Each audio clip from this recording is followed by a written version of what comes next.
La jeunesse occupe une place très importante en République démocratique du Congo. Comment faire pour booster le développement au sein de cette jeunesse qui, pour la plupart, sont au chômage et à la recherche d'emploi? Mesdames et messieurs, nous recevons pour vous aujourd'hui un jeune qui est à la tête d'une structure, la Génération Congo Nouveau, CGN, Camille Kalele, entrepreneur et encadreur des jeunes, président de la GCN, c'est lui notre invité aujourd'hui. Avec lui, nous allons devoir analyser le rôle que les structures qui encadrent les jeunesses doivent faire. Comment est-ce qu'ils peuvent faire pour accompagner le développement dans les secteurs de la jeunesse. Mesdames et messieurs, bienvenue à toutes et à tous à votre magazine, notre magazine RDC Infrastructure et Développement qui reçoit pour vous, comme je le disais, M. Camille Kalele, entrepreneur et encadreur des jeunes. Très heureux de vous retrouver encore une fois de plus. Bienvenue. Mesdames et messieurs, je vous le disais tantôt que nous recevons un jeune qui a une structure qui encadre les jeunes. Mais avant d'entrer en profondeur de notre sujet d'aujourd'hui, nous allons parler de l'éruption volcanique de Goma. Nous devons prier chaque instant pour nos frères et sœurs qui sont dans cette partie de la République démocratique du Congo, qui sont en train de subir des situations que vous connaissez, mesdames et messieurs. Vous également, là où vous nous suivez, nous vous demandons de porter vos prières pour que la faveur divine descende sur nos frères et sœurs au niveau de Goma. Camille Kalele, merci d'avoir répondu à notre invitation. Merci beaucoup pour votre invitation aussi.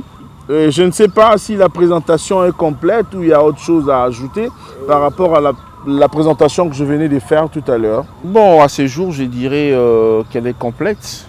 Il est vrai que je venais de sortir d'un parti politique où je suis désormais secrétaire général honoraire. Donc maintenant, j'ai décidé d'évoluer en ASBL avec les jeunes parce que là, je me vois être capable de bien encadrer les jeunes parce que j'ai assez d'éléments par rapport à tout ce que j'ai vécu, tout ce que j'ai eu à récolter comme information, comme éléments au niveau des partis politiques. Je me sens capable d'encadrer les jeunes pour corriger les choses. Vous commencez toujours comme ça avec des ASBL et demain, ces ASBL deviendront des partis politiques? Pour l'instant, ce n'est pas le cas.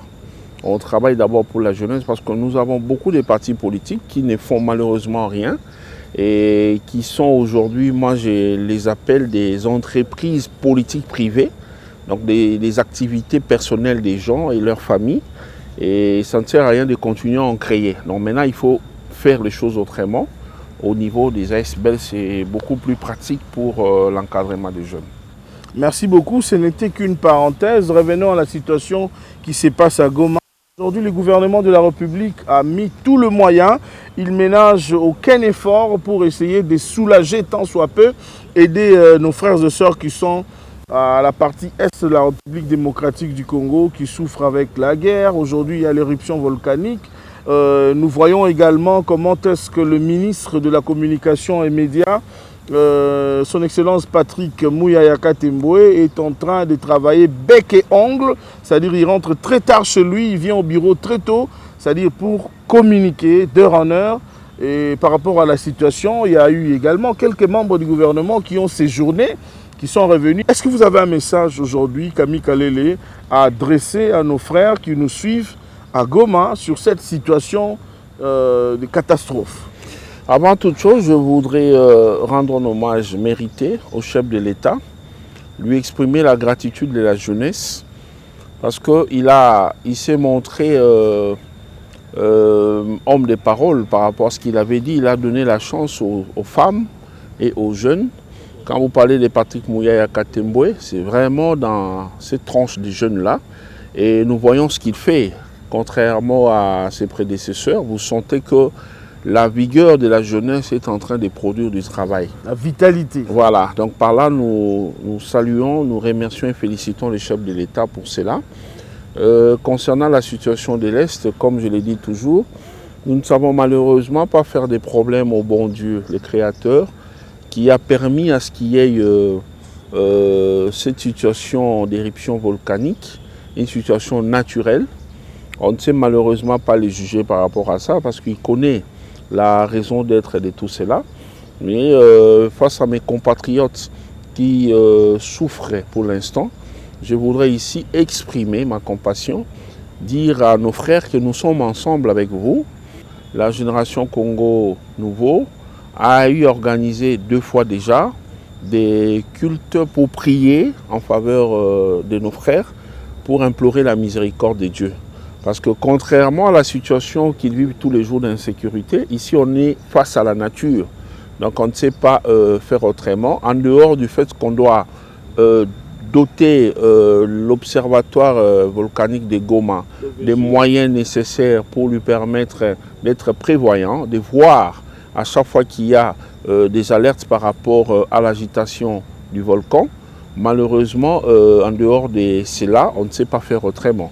Donc nous sommes de cœur avec vous et en tant que croyant, je suis vraiment sûr que d'ici là, tout va très bien se passer, il y aura accalmie. Il y a des gens qui ont politisé la catastrophe qui se présente aujourd'hui. Bon, mon frère Mutombo, vous savez, la jeunesse avait été chosifiée par des politiques véreux. La jeunesse avait été chosifiée, la jeunesse se faisait louer comme on loue des choses quand il y a des activités. On louait la jeunesse pour venir répondre et faire plaisir aux politiciens véreux qui devaient montrer aux autorités qui ont ou qui avaient à l'époque la signature de leur donner des postes.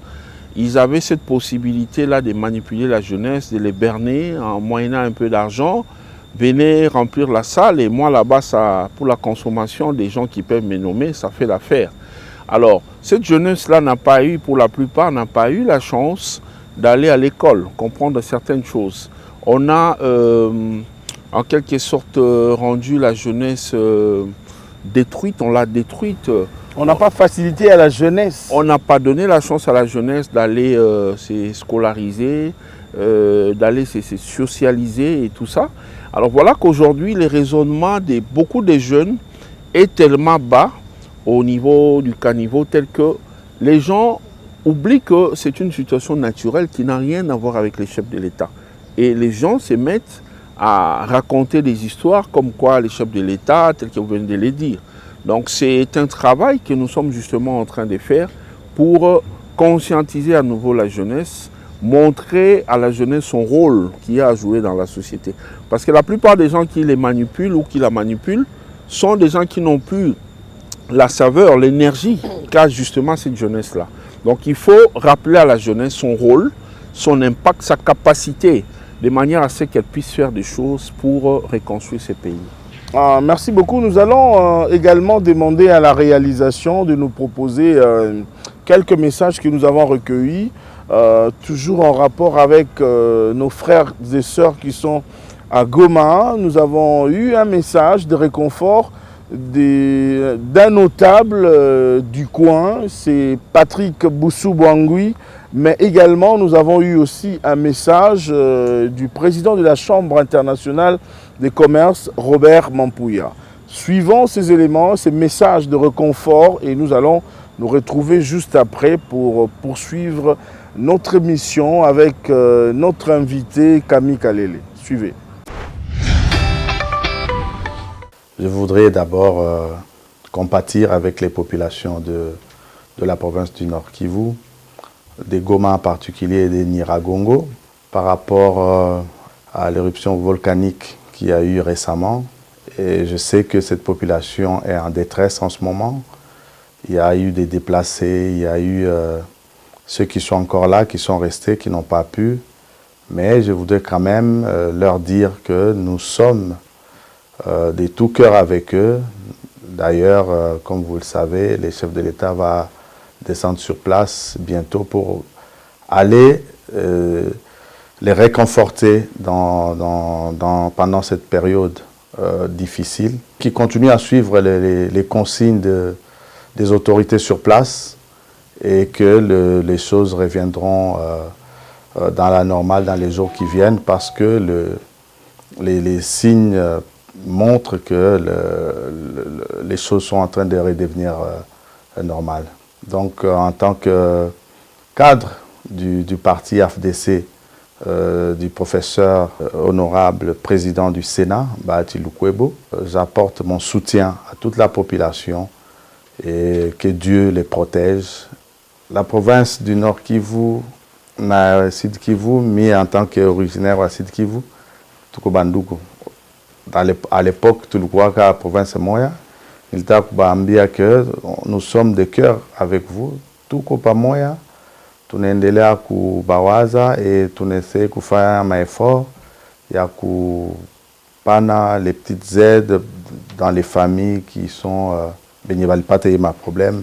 Il y a déplacement ya balipoteza manyumba yabo, benye balipoteza ma commerce zabo.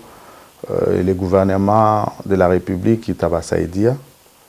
Et voilà, nitaka kubambia que musi poteze espoir parce que bakubwa inchi biko na fanya nguvu yote juu ya kukia kubasaidia.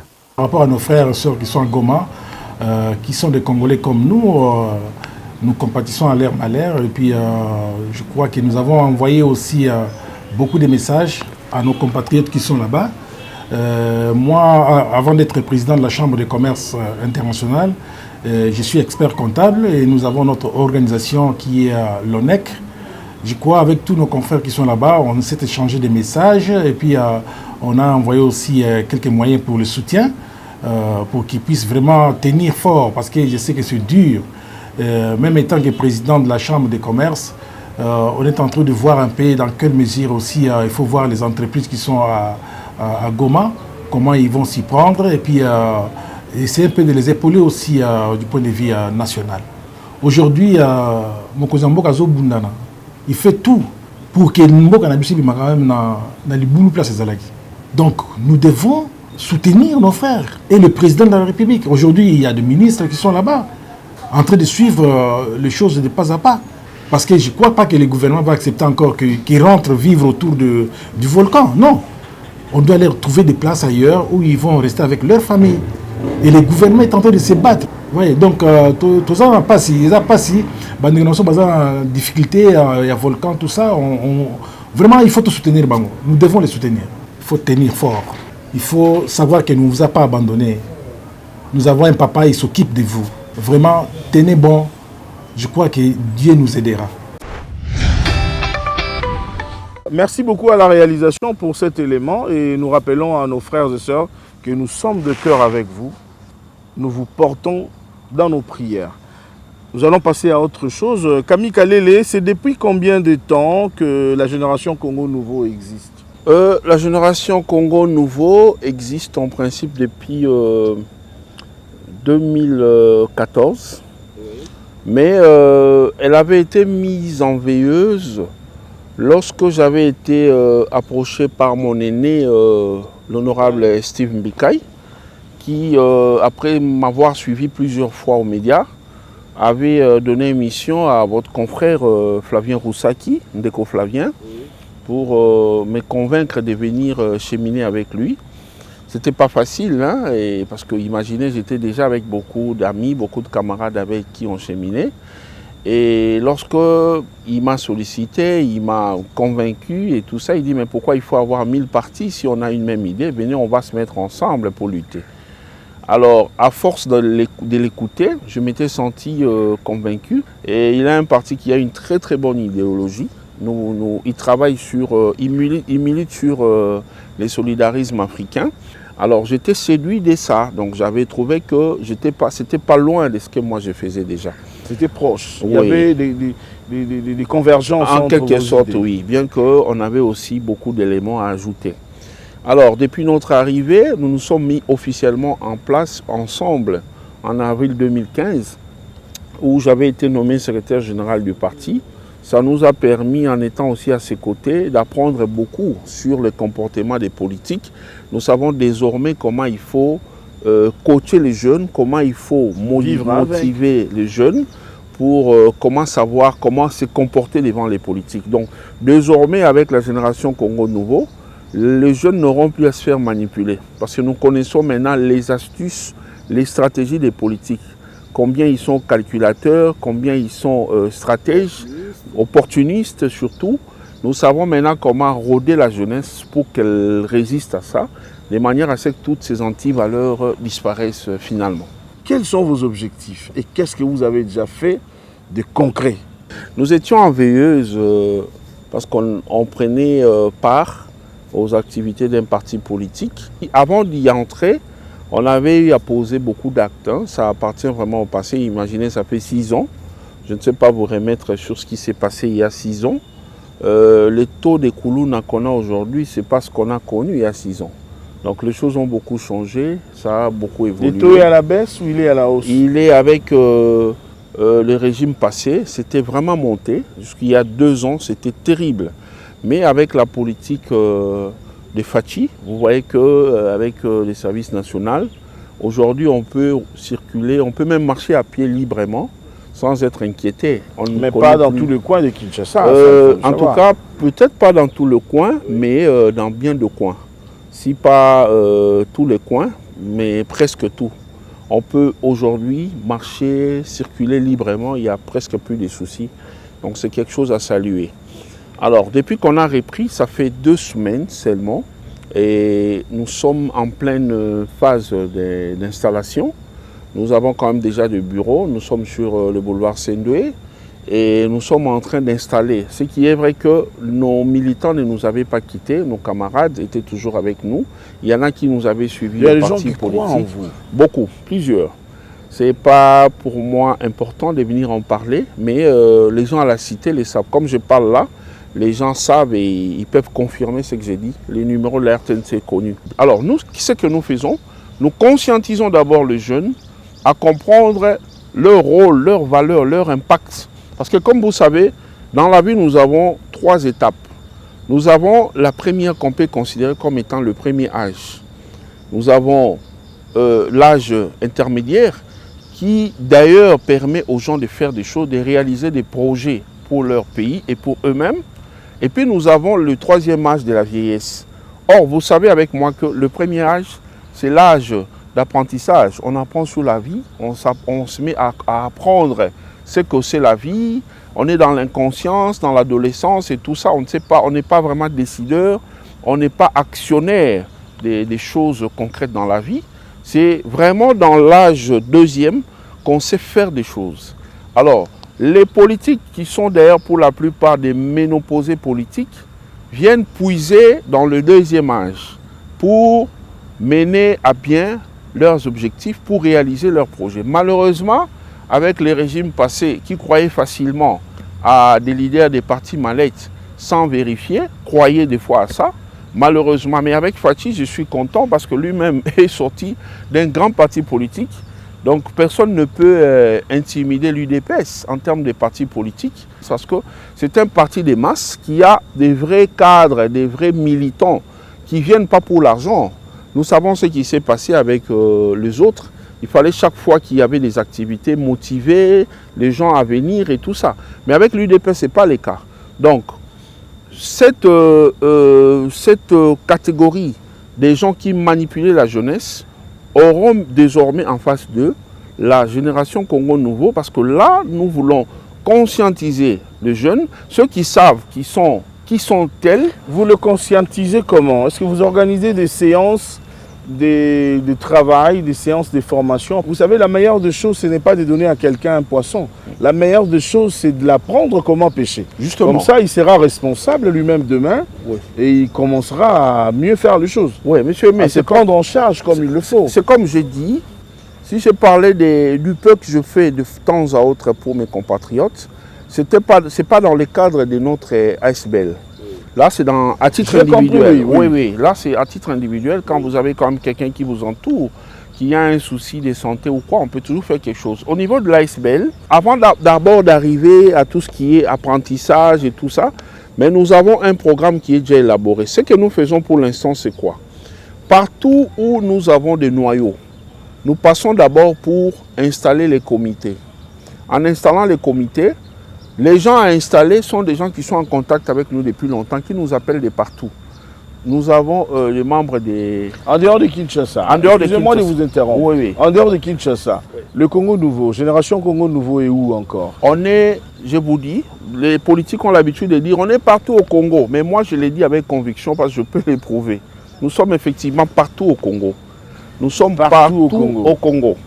Et d'ici là, nous voulons d'abord implanter ici, dans la capitale, siège des institutions, pour nous permettre d'avancer. Et puis nous irons partout, le programme est déjà établi, nous irons partout pour installer les comités. Au fait, ce que nous faisons, c'est quoi? Nous procédons d'abord. Vous avez beaucoup de moyens. Qui est derrière vous, Kamikale? Pour l'instant, nous faisons avec les moyens du bord.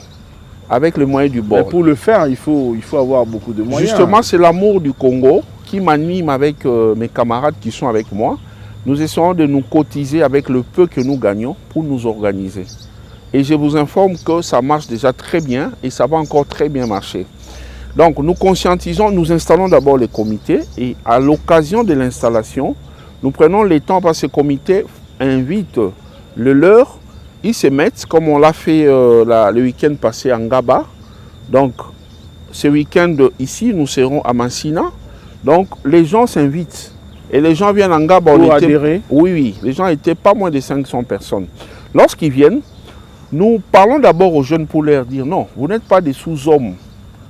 Ne soyez pas complexés pensant que non, ceux qui vous donnent de l'argent sont supérieurs par rapport à vous. Non, vous n'avez seulement pas eu la chance pour certains d'aller à l'école, pour d'autres vous êtes allés à l'école mais vous n'avez pas eu la chance de travailler et c'est lié à la mauvaise politique que nous avons connue dans ces pays depuis des années. Alors nous les conscientisons au fait en réveillant en eux l'orgueil naturel parce qu'il y a l'orgueil qui va dans le mauvais sens, qui pousse l'homme à être un but de lui-même.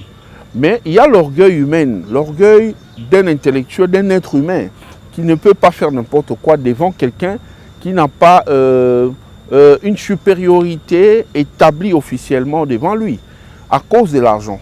Alors, nous aidons les jeunes à comprendre ça. Une fois que la personne prend conscience de ça, que je ne peux pas me laisser dominer, humilier par quelqu'un qui me donne 10 000 francs, alors que ma présence dans son activité politique les pousse à gagner un poste ministériel qui va l'aider, d'après la conception de chez nous, à avoir des millions, alors je ne ferai plus ça. Si 10 jeunes déjà se décident de ne plus aller répondre aux invitations opportunistes des partis politiques mallettes, vous allez voir qu'ils vont sécher, ils vont fermer. Beaucoup de partis politiques ne vont plus exister. Alors en conscientisant, là maintenant nous entrons, quand ils acceptent d'adhérer chez nous, parce que là ce n'est pas moyennant l'argent, moyennant quoi que ce soit, d'abord la conscientisation. Dès que la personne accepte, nous faisons une sorte d'endoctrinisation de la personne pour comprendre qu'il est un être humain et qu'il a droit à la vie comme tout le monde, comme tout celui qui l'approche pour lui donner de l'argent. Et une fois que nous arrivons à ça, nous nous mettons maintenant à aller sur la formation proprement dite.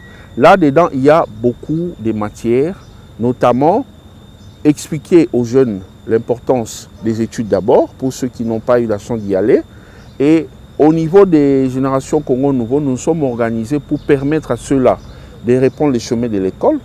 Quoique nous avons aussi affaire à ceux qui sont fort avancés en âge, il y a moyen de les orienter même dans des métiers. Et ceux qui acceptent d'étudier, quand quelqu'un déjà commence à étudier, vous savez que là-bas, il va acquérir beaucoup de matières, beaucoup de notions qui vont les corriger naturellement. Et ceux qui ont étudié mais qui n'ont pas d'emploi, nous travaillons jusque-là, nous sommes en train de nous battre avec différents ministères, comme par exemple celui de la formation professionnelle, celui de la fonction publique, celui de la jeunesse, de manière à ce que ces jeunes-là puissent avoir la possibilité de faire même du stage. Vous savez que dans ces pays, même les stages, c'est tout un problème. Alors que nous avons de l'expertise. Alors, notre génération Congo Nouveau va faciliter tout ça. Nous allons collaborer avec tous ces services pour permettre aux jeunes d'accéder. Mais qu'est-ce que vous attendez en retour? Monsieur, mais il y a deux choses dans ce genre de pratiques. Il y a des gens qui font des choses par intérêt. Ils savent que non, ce que je fais là, à la minute, au jour, aux heures ou aux jours à venir, ça va me donner ceci. Généralement, c'est un poste politique. Ah, c'est peut-être ça. Il y a des gens qui ont la passion du Congo. À l'instar de notre papa Étienne Tshisekedi, d'heureuse mémoire. Étienne Tshisekedi était animé de quoi? Parce que nous avons vu nous-mêmes ici combien de fois il avait été sollicité pour prendre droit à la mangeoire. Mais il refusait. Pourquoi? Parce qu'il avait la passion d'aider son pays. Du moment où je sens que Dieu me donne la force, Dieu me donne un peu de moyens pour me permettre de le faire, je vais le faire. Ce que je vais gagner, seul Dieu le sait. Mais du moment où ça ne me dérange pas de continuer à m'occuper de ma famille, je ne vois pas pourquoi je peux m'en empêcher. Et puis, au-delà de ça, il y a des camarades qui nous rejoignent, il y a des gens qui se sont annoncés, qui veulent venir comme étant des membres d'honneur pour nous accompagner dans ça. Alors, je ne vois vraiment pas pourquoi je peux tout de suite m'attendre à quelque chose. Nous allons parler un peu infrastructure. Nous revenons de l'espace Grand Kassai. Il y a le projet Tshilé-Gelou. Je ne sais pas si vous savez, vous avez déjà écouté le projet Tshilé-Gelou. Le chef de l'État a lancé un projet. Ce projet vise à la construction de 140 km, 40 km pour la ville de Kinshasa et 100 km pour l'espace Kassai. Alors au moment où nous parlons déjà au Grand Kassai, les travaux ont déjà débuté à Kananga et à Mbujimayi. Est-ce que vous avez un petit commentaire par rapport à ces projets? Comment est-ce que vous analysez la réalisation de ce projet? J'avais suivi sur la RTNC, d'ailleurs je vous félicite, vous abattez un grand travail mine de rien en parlant des infrastructures. Beaucoup de gens ignorent que la construction des routes, c'est quelque chose de très capital. Ça joue beaucoup sur le développement d'un pays. Vraiment, je vous félicite, coup de chapeau pour cette émission.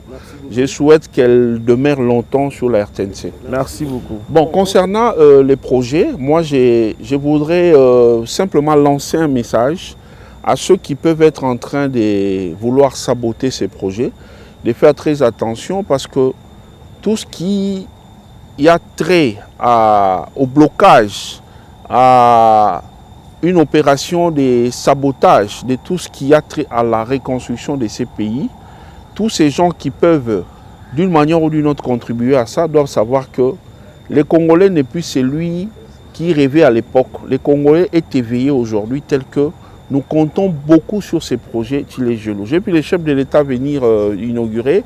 Je crois qu'il avait fait vers là-bas, Terre Jaune. Il a fait à la 7e rue. Là, c'est un autre projet, Moderne Construction. Lui, il vise alors à la modernisation.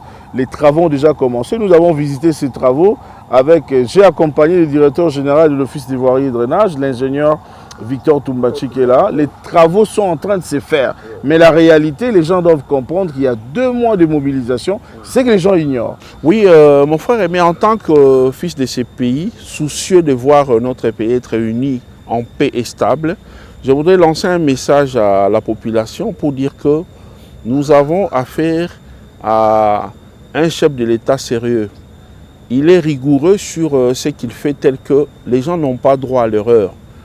Ce que notre frère nous dit ici concernant le principe de 2 mois de mobilisation pour l'arrivée des matériels, ce n'est pas quelque chose pour lequel il faut douter. Parce que nous avons vu les sauts de moutons, on parlait ici, on disait que non, ça va se faire, ça ne va pas se faire, en dehors de ce qu'il y a eu comme bévue avant. Nous avons vu les sauts de moutons, c'est terminé. Aujourd'hui, quand nous passons, nous sommes heureux. Nous oublions tous les temps des embouteillages qu'on vivait. On ne fait pas d'omelette sans casser d'œufs. Essayons d'être patients, donnons les temps au temps, laissons les experts en la matière faire leur travail.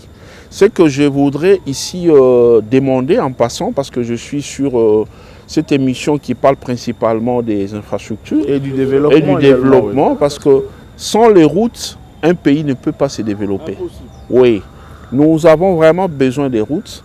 Moi, je voudrais ici contribuer. Je ne sais pas si ce projet-là est déjà mis sur pied ou peut-être en phase d'examen. Mais moi, je pense qu'il est important d'accélérer, si les projets existent, sur la possibilité de relier toutes les provinces par des routes. Parce que les avions, les trains et tout ça, ce sont des moyens pour se déplacer. L'avion, d'ailleurs, c'est le moyen le plus rapide. Mais la route, c'est le moyen le plus sécurisé et sûr. Si on peut mobiliser les fonds, réunir les experts de manière à étudier la possibilité de relier toutes les 26 provinces de notre pays. Monsieur, mais je vous dis que ce pays va décoller. Parce que nous avons des provinces qui sont riches en poissons, mais qui ne savent pas comment les envoyer vers des villes où il n'y en a pas, pour permettre aux populations de consommer. Nous avons des provinces où ils sont forts par exemple, les bétails et tout ça, mais ils ne savent pas comment les acheminer ailleurs. En province, ici au Congo central, nous avons des coins où il y a des fruits qui poussent librement, il y a les épices et tout ça. Ça pourrit comme ça, on ne les bouffe pas. J'ai fait 2 fois Mwanda, j'ai vu comment les bananes pourrissent comme ça sur la route. Tout ça là par manque de déplacements faciles. Les déplacements par voie routière, c'est quelque chose de très important. Donc, nous devons, là je lance un message au Premier ministre pour qu'on puisse vraiment donner priorité à tout ce qui a trait à la reconstruction, aux infrastructures. C'est quelque chose de très important qui reste sur longtemps. Les avions, ça peut un jour tomber en panne, les trains, la même chose, nous les voyons, nous avons beaucoup de locomotives là-bas abandonnées. Mais les routes, une fois construites, il suffit seulement de commencer à passer régulièrement, colmater les nids de poules, on peut continuer à utiliser la route. Donc si on fait ça, vous allez voir que le pays va vraiment décoller. Mais de par ce que je vois à la télé, j'ai l'impression qu'il y a quand même quelques gouverneurs, pour ne pas les citer, je peux peut-être prendre le cas du gouverneur Jacques Yaboula, j'ai l'impression qu'il construit. Et si ça peut se faire comme ça avec tous les gouverneurs, présenter des projets, donner les moyens que la province a déjà, afin d'obtenir l'accompagnement du gouvernement central, faire de sorte que l'RDC soit réunie par la voie routière. Ça va nous permettre de ne plus faire importer des choses. Comme vous venez de le souligner, je profite aussi pour féliciter le gouverneur du Haut-Katanga, Jacques Yaboula, Wandani, comme ça. C'est comme ça que la population de ce coin l'appelle, Wandani. Il est très proche de la population et je constate, c'est mon avis personnel, que les gouverneurs travaillent dans la vision du chef de l'État, le peuple d'abord. Nous voyons comment est-ce que les routes qui sont en train de se réaliser là-bas, il y a un grand travail qui est en train de se réaliser là-bas avec la direction provinciale de l'OVD, pilotée par le DP Aboula. En tout cas, coup de chapeau et continuer dans cette logique, c'est ce que nous voulons. Ce que nous voulons. Également, Fifi Masuka Saïni également, cette dame est en train de travailler bec et ongle dans la vision du chef de l'État. Parce que la vision du chef de l'État, c'est doter des infrastructures de base et des qualités. L'amélioration des conditions de vie passe également par les routes. Nous sommes arrivés à la fin. Camille Kalele, qu'est-ce qu'on peut retenir si quelqu'un nous prenait en cours aujourd'hui par rapport à votre passage ici dans notre magazine RDC Infrastructure et Développement? Vous allez profiter également pour donner votre point de vue sur le travail que le chef de l'État est en train d'abattre depuis qu'il est à la tête de la République. À tout seigneur, tout honneur, je commence par parler du chef de l'État. J'ai dit chapeau bas au président Félix Antoine Tshisekedi pour le leadership qu'il est en train d'imprimer dans ces pays. En dehors de la dictature, il est en train de prouver qu'il est vraiment le fils de son père parce qu'il fait asseoir les choses et les Congolais sont d'accord avec lui dans sa majorité. Donc c'est quelque chose à saluer. Vous voyez comment l'IGF travaille, vous voyez comment, avec même l'infrastructure, la reconstruction et tout ça, vous voyez comment le travail s'est fait. Aujourd'hui, oui, les gens peuvent minimiser les sauts de moutons, mais on en a aujourd'hui dans notre pays. On ne peut pas être complexé de dire que non, chez nous, on mange l'omelette parce que les autres en mangent déjà. On dit non, chez nous, on ne peut pas en parler parce que c'est une honte. Non, on n'en avait pas. On n'avait pas des sauts de moutons. Aujourd'hui, on en a. Ça permet à ceux qui n'ont jamais été sous d'autres cieux d'en vivre, d'en voir.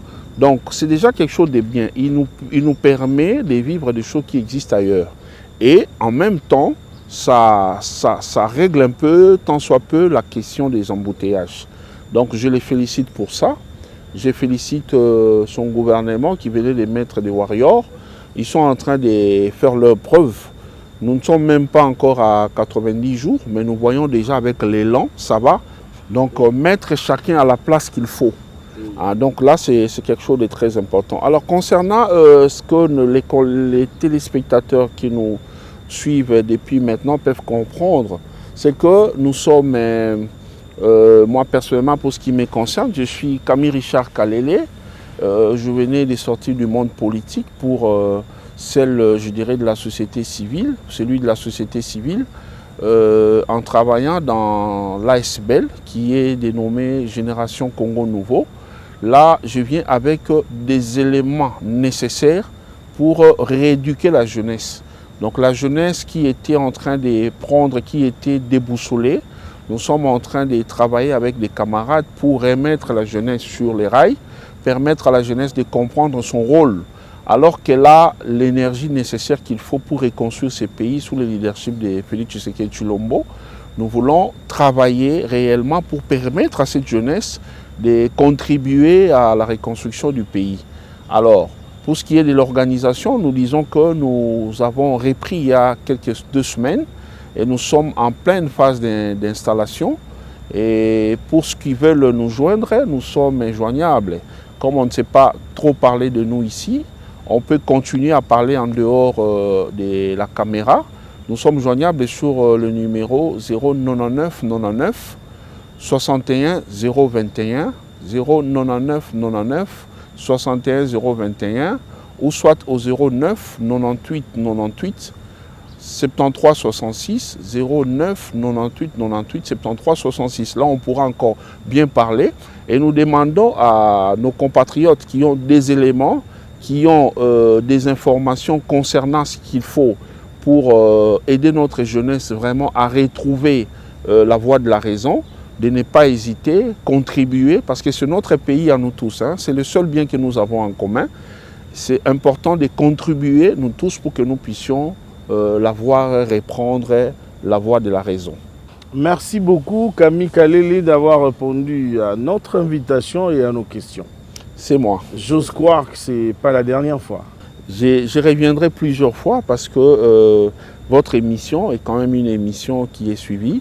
Et comme nous avons besoin d'atteindre vraiment la majorité de nos compatriotes jeunes, nous aurons à revenir de temps à autre. Merci beaucoup Camille Kalele d'avoir répondu à notre invitation. J'espère que ce n'est pas la dernière fois.